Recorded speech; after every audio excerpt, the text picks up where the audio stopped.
Mga kapatid lovers, ayan, solo flight tayo ngayon. Oh my goodness, daming bisita ng mga kapatid ng amo ko, yung lalaki at babae nandito. Ayan, ang ating recipe for today. Oh my goodness, ang guys. Ito naman yung jiri, sobrang dami. Ito din yung iba pala meat. Ito, lagyan natin ng, yan. Ang diskarte ko dito para mas lalong sumaras, nilalagyan ko ng olive oil and then kunting lemon. Parang style na minarinade. Yan. Ganyan lang ako magluto guys. Yan. Lagyan ko ng kunti lang daw pero napadami. Sorry naman.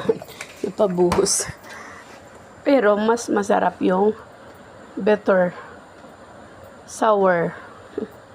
Ayan. Diba? Yan. Tapos, ibabrush mo siya dyan ng ganyan. Yan. Dahil masyado siyang marami, pwede ko nang ibuhos para madalian. Diba? Para pati ilalim is may ano siya.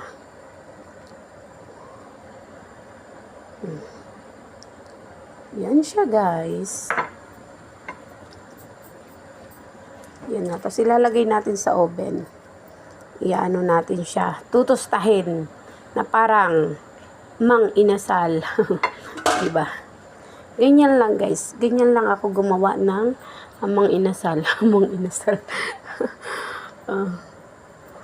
Konting tomato sauce. Konting seasoning, black pepper, konting lemon, olive oil. And then, ito na siya.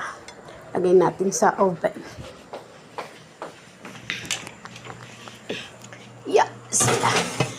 Okay. Oh my goodness. Too much hard. Okay guys, yan lang ang ating preparation for today. Gagawa muna ako ng salata. Yan, Arabic salata. Okay guys, bye-bye.